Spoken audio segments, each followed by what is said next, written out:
Go ahead. I know you run all kinds of numbers, but like our teams much more got we focus just on you guys. We don't look at the trends against the leagues. And are you getting more teams doing that against you than the norm? Is that something you have to be more ready for? Yeah, we talked about it all year last year. We were ready for stuff. We talked about it. We know when people play us, they got to try to steal possessions, and that's one way to do it. And we have to be, whether it's an onside kick or a fake punt or all those different scenarios, we have to be ready for. Anytime they have the ball in their hand and they control the situation, we have to be able to play defense. And we talk about it. We practice the heck out of it. And we're gonna make a lot of those plays, but sometimes they get us, and they got us. Dave, you mentioned Cam Jones. How much did you see the special teams ability? Is that one of the reasons that did you play a part in getting him here as an undrafted free agent? And is that just something throughout camp and everything? Yeah, I mean our scouting department did a great job of finding that guy. I mean, he was a guy that was in camp, and he did a good job and made plays in preseason. So we saw that he could be a good special teams player.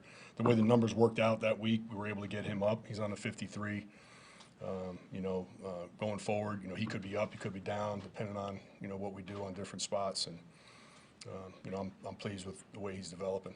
Coach, in games like that, the punt unit was pretty clutch with Tommy pushing them back there. Yes. Just how valuable were they? Huge, because there was a lot of times our offense, we weren't, clicking on all cylinders.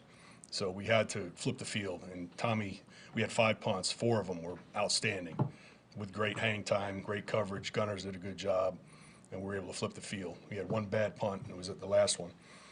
But he was definitely a factor in that game. Obviously, didn't turn out. What stands out about Jacksonville in your face? Agnew, the returner. I mean, he's scary good. Obviously, we have a lot of respect for him. He's been the main focus this week is trying to control him. Last one, Nick. No. Okay. Thanks, everybody. I was going to ask about Richie James and how you thought about his first impressions. Yeah, I mean, Richie did a good job fielding the football on punt. We didn't get any opportunities on kick return, so I think he's going to be fine. I like his leadership back there. He did a good job fielding the ball. Obviously the ball came out after he came on his head, landed on his head. But besides that, we're only 1 game in. So, Thanks, everybody. all right, thank you.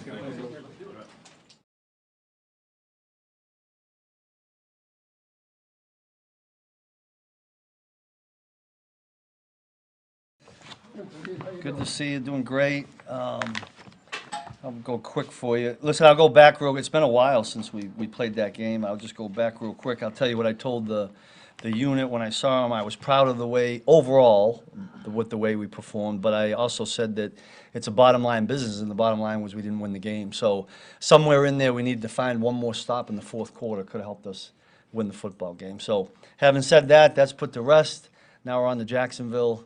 Had a pretty good practice yesterday, good little walk through here, and get ready to practice this afternoon. So with that, I'll open it up. Steve, how did Chris look in practice? Yeah, good. Yeah, Chris wanted to, like, everybody got a lot of energy, right? He's well rested. He wanted to go every play yesterday, but we had to kind of tone it down on him. But he looked good.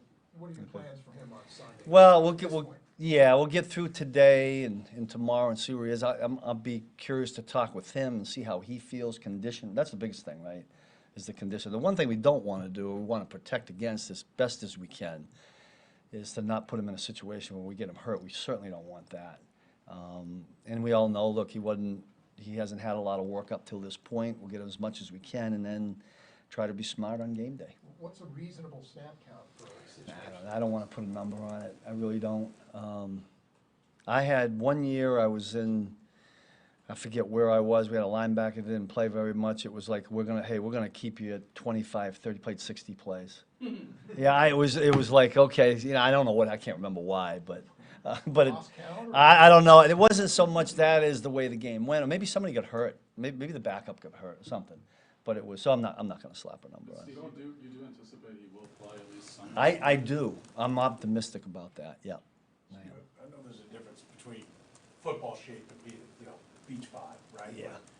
But, you got to be impressed. He seems like he's in better shape every single year that he's been. We were saying this when he wasn't here, that the one thing we knew, that when, hopefully he did get back, that we knew he'd be in shape. That's just not his, he's not the big fat guy, like some of the big guys are, and you worry about that. I mean, he's the real deal. He's blessed with some talent, so he looks like he's in good shape to me. I'm right here, Coach. You don't Oh, I was talking about, inside tackle defense. Coach, going back to last game, you guys didn't have Chris, and it seemed like you guys were all right. What do you think was the key to the success in managing last game? Listen, I put that all on, it was a group effort. It was a unit thing that we talked about. We knew that we had to click on all cylinders and execution to have some good plays. That was a good football team that we went against, a good offense. Like I say, I was proud overall. There are still some things we need to clean up. The disappointing things were the missed tackles in the fourth quarter, and really one third down red zone play that could have been a 4-point play. Might have been the difference in the game. That's how close it was. But In that sense, you think LJ's still getting his feet under him a little bit after? you'd have to ask him. But I mean, listen, anytime you take that much time off and you take 1 week to get ready, but he looks pretty good. I thought he looked really good yesterday, moving around. So and we need him. Steve, looking at Trevor Lawrence, what have you kind of seen from him from the last time you put him in playoffs till now, with accuracy and Yeah. ability and all He that? gets better and better. Doug does a great job with him. The thing that always stands out, and this stood out when we played him, he's huge. He's big. He's a big, strong quarterback that can run. I showed a clip this morning. He runs. He didn't slide, and he's running over people. He's in the pocket. People get around him, and he's getting out. He's just a big, strong guy that can throw the football. I just see I thought he was great when he was in college and knew he'd be a good player, but he just looks like he gets more and more confident as he plays. And with Calvin Ridley, wide receiver, what have you seen from him, especially last week, chemistry-wise already?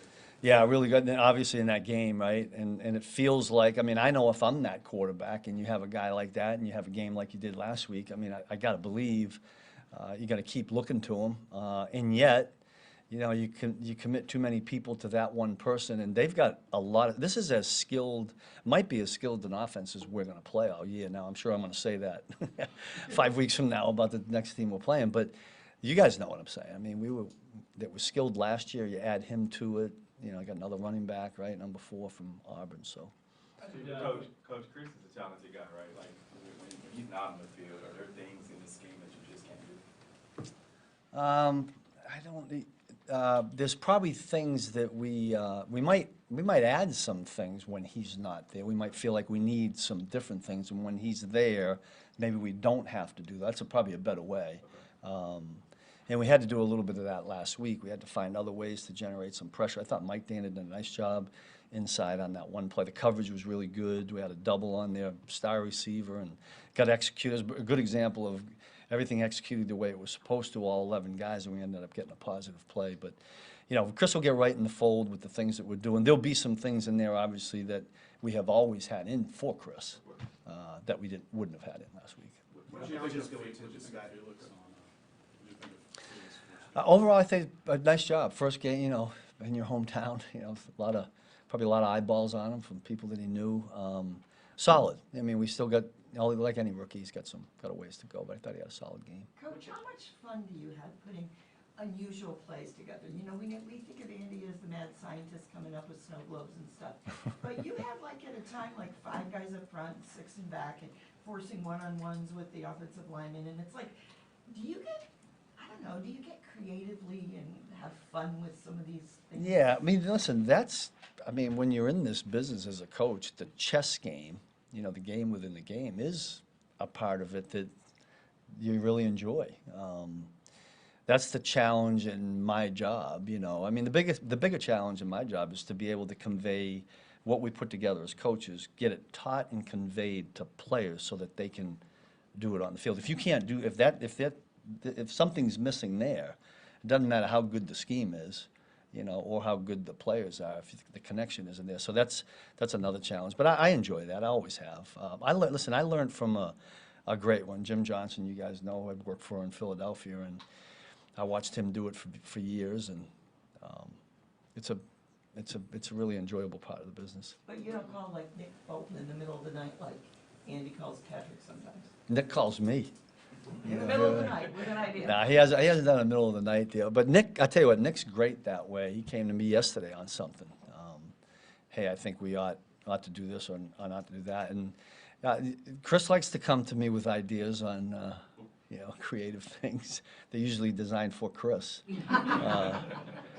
But this, Couple more. but that, you know, and when we get new players, I always, you know, when you get new guys to come that have been in other places, I'm always asking them, you know, was there something that you did that was really good there? It's a beg, borrow, and steal business, right? I guess kind of in that regard, this is the third time you play the Jags in like a calendar year. What goes into that as far as disguising and making sure, you know, you are changing up in a way? Yeah, that's a great point. I'm sure they'll do the same thing. There is a little bit of, look, they ran this play like this last time. I would anticipate they will change that, but they might get back to the basic play. But I think in any offense, probably in any defense, it'd be the same thing, that there are foundational plays, calls that each team has, and maybe you focus a little bit more on them and adjust in the game as to what they're going to I do. know from the outside, Trent McDuffie looks like he's playing at a really high level. How much has he grown? How good is he? How much is that maybe make it a Yeah. little bit easier for you if he's playing? I'm glad you brought him up, because I thought he had a really good game. I thought he did really a good job of what we call block destruction. Like, he was getting off blocks the other night quick and getting himself involved in the run game, which a nickel has got to do, because he's like a linebacker when you put him out there. And his coverage skills have been really good. He'll have a challenge this week with the guy that they have in the slot. But I think he's excited about that, and hopefully we can do some good things. Him along with LJ, whichever other corner we put in there, if we could stay healthy, knock on wood, you know, we can continue to do some things that we like to do when we got guys that we think can cover.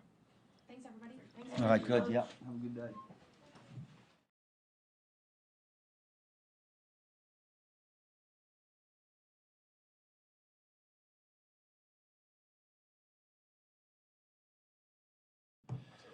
All right, fire away.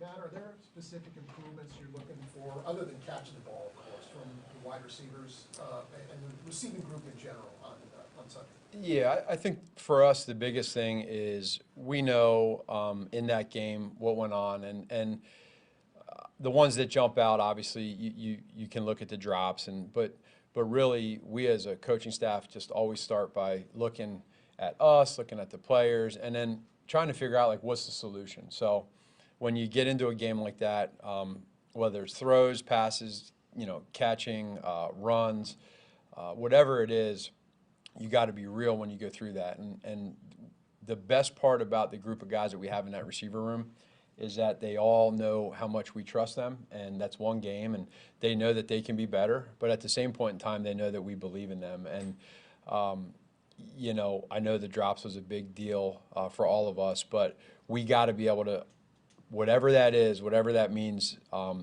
this week in practice, the days after the game, mentally, physically, do everything we can to be better, but then also not let it be like something that you think about all the time. And I think that's Coach Reed's greatest strength, and I think it's a lot of the players' greatest strength is we move on and we show belief and trust in each other.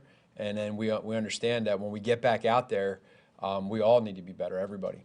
Matt, how do you define a drop, by the way? I mean, if a guy gets a hand on it, if it's two hands on it, I mean, you might see that differently than other people see it. No, I see it the same way as most people. I mean, there's going to be some of the plays where a guy is running full speed and he's running a slant route and it's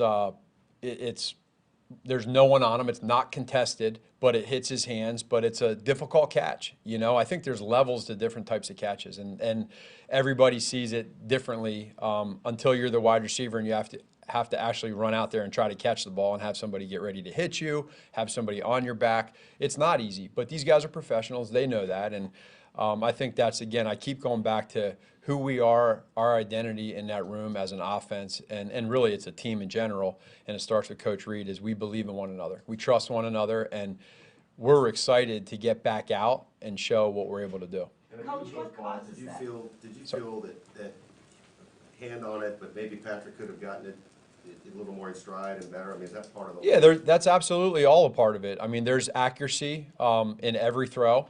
There's contested catches. There's simple catches that you have. All of that goes hand in hand, and sometimes it can become a little bit contagious when you have, you know, a game like that. And so we gotta be able to get through that mentally and then physically by doing it. And that's everybody. That's not just the receivers. It's not just the quarterback. It's everybody.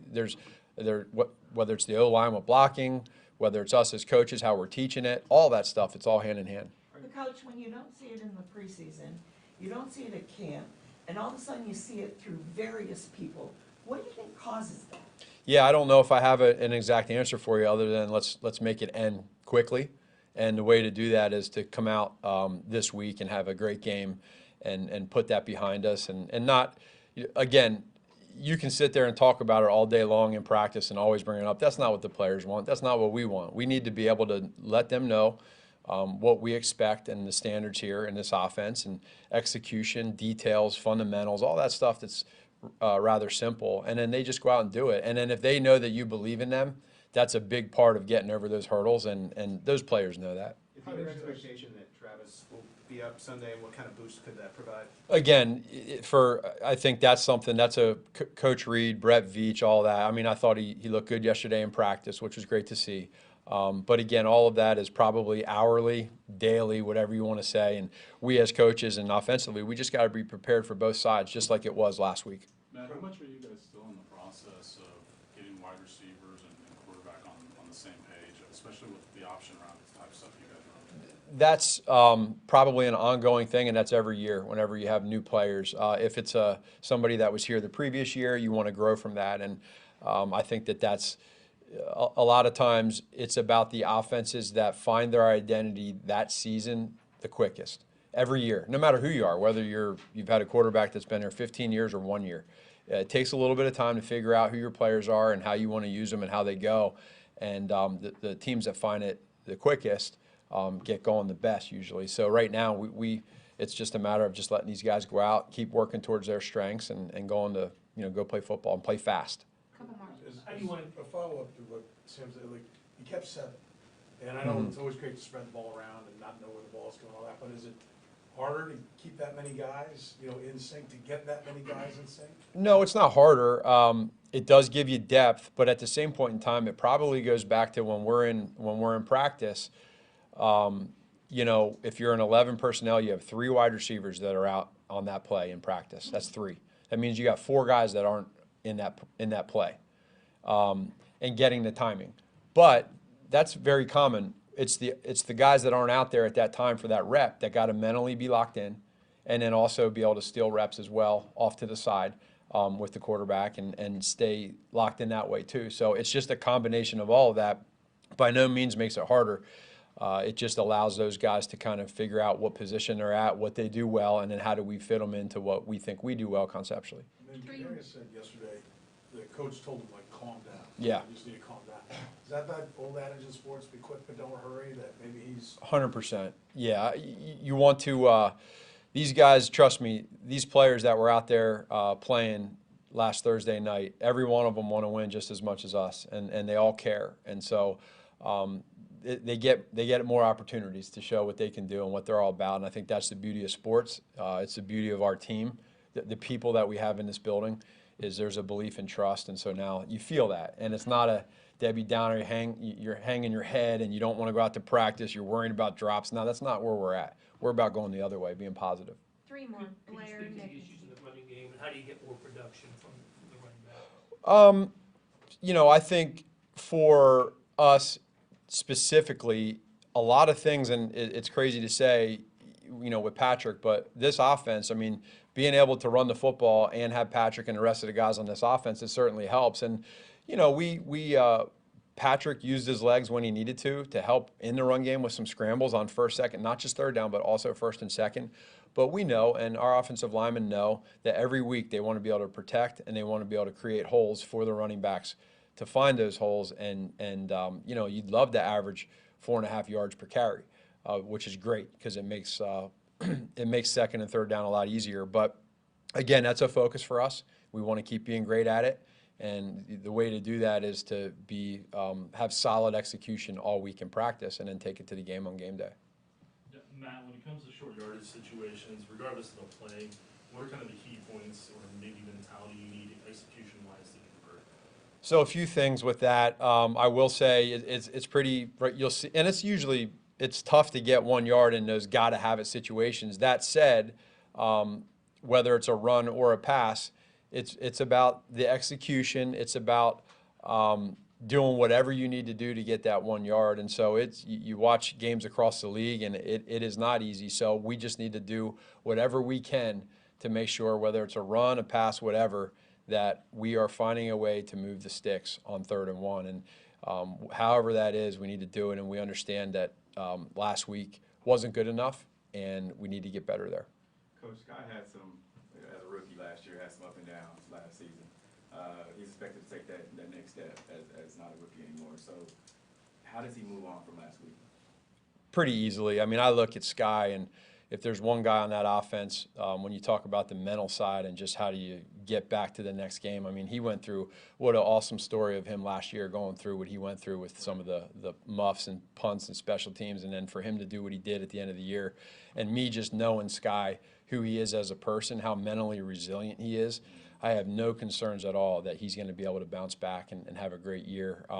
Just game by game. I mean, you're going to have some games where you want to, catch every single ball. It's not easy, but if there, we have a lot of great guys in that room, and Skyy's a guy that, he's a positive guy, and I think he gets stronger sometimes by maybe even being questioned on where he is with that kind of stuff. I kind of like that because I believe in him, and I know we do as a staff and teammates. So we're looking forward to him growing. Thanks, everybody. All right, take care.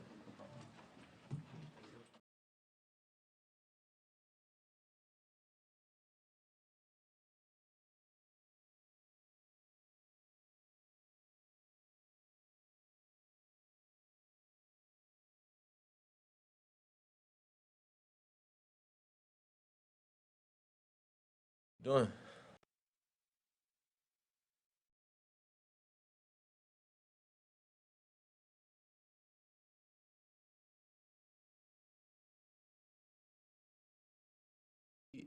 I feel like it was just a lack of focus on in our room, and I feel like doing the little things consistently every day is gonna like keep your focus throughout the week, throughout the day, and I feel like we were lacking in that area.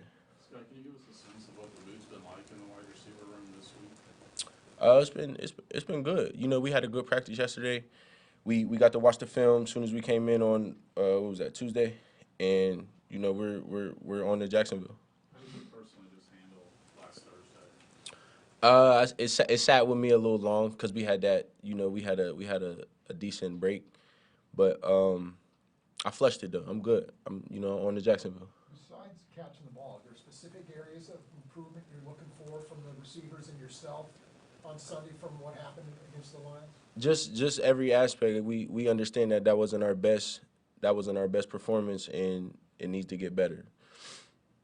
Skyy, how did last year help you, the ups and downs you had? Yeah. How did that help you to bounce back so quickly?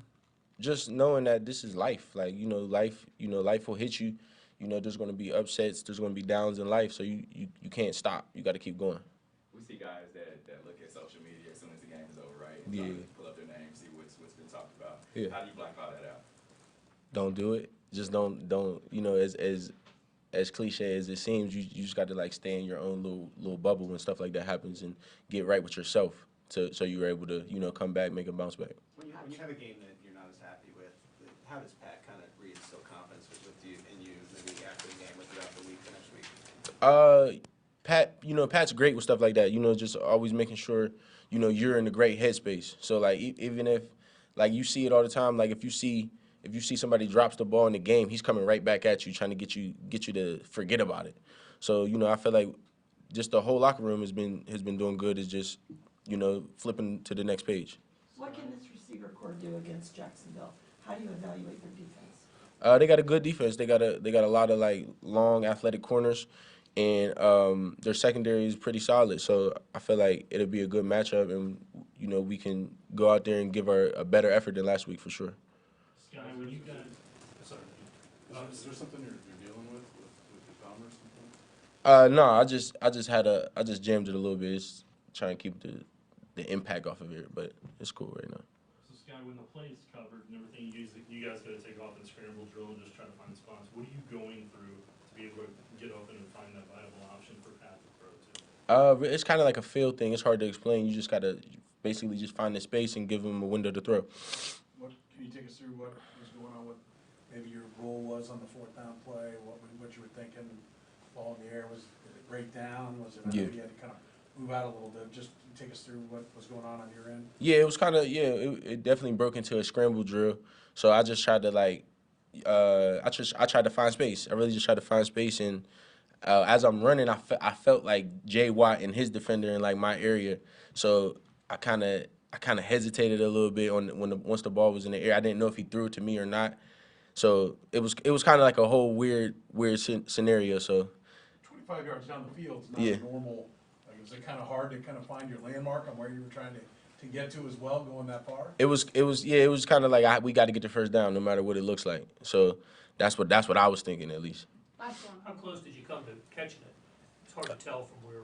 Yeah. I definitely came super close to catching it. I probably should have caught it, but I didn't. So on to Jacksonville. Thanks, guys. Thank you. Sky. Appreciate it.